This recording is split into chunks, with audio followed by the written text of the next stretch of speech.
New front to the 2020 Jetta GLI. As you can tell, there's definitely some more aggressive front fascias, wheels, obviously the red stripe, the side badging on the fender. It's a pretty good looking car, you know, all things considered. Some pretty strong lines, nice hood lines. A little spoiler on top of the trunk. And unlike the normal Jetta, you actually get two real exhaust pipes in the rear. This car is the Pyrite Silver, which actually does the car a great compliment to its lines, the red accents, the front black grille. That's a pretty good, attractive vehicle.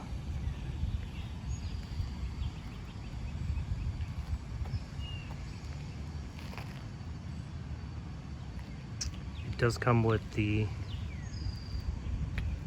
Golf R brakes, 18-inch wheels.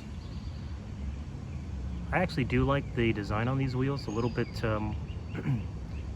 less bulky, let's call it, than the ones that are currently on the 2020 GTIs here in the US. And even the facelifted or heavily modified MK8 that's going to be available in Europe soon. They just have really bulky spokes. And these are a little bit bulky, but not as bad as the ones on the GTI.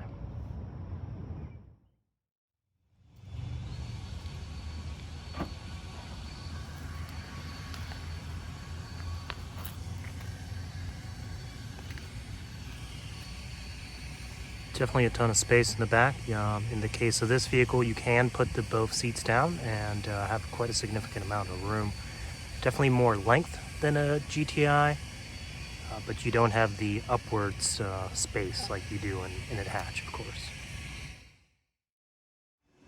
This is the interior of the 2020 Jetta GLI.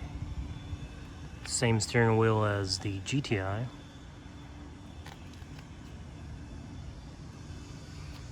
Very supportive seats.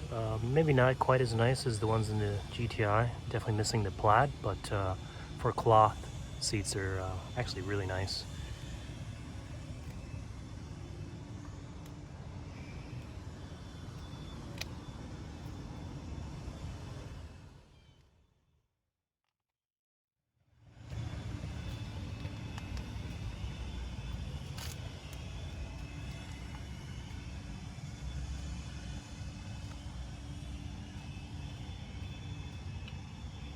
Significantly larger back seat area compared to the prior generation vehicle, and actually quite a bit more legroom than the GTI.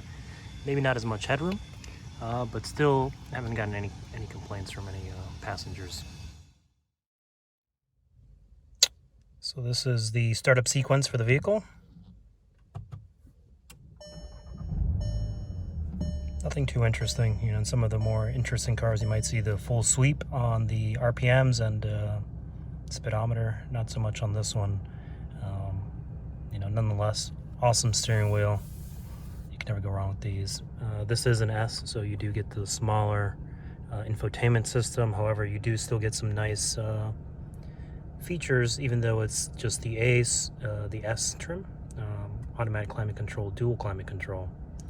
And of course, you also even get the push start, which you don't get in the GTI. That was a significant reasoning for this owner actually going with this car, as opposed to GTI is a little more expensive, but you don't get as many features in the S trim.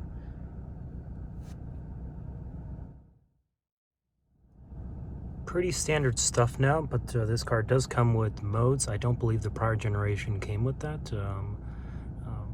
Sport, custom, normal, eco, and you can change some pretty interesting things here, such as the steering. Very nice for this car is the front diff lock, and then of course your artificial sound, which is a bit comical sometimes, but nonetheless, you know, this is a quote sporty car, so some noise is welcomed.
things the car doesn't have is Sirius XM. I guess they want you to step up to the Autobahn trim to get that feature. It does have Android Auto and CarPlay, so if you have Spotify or piano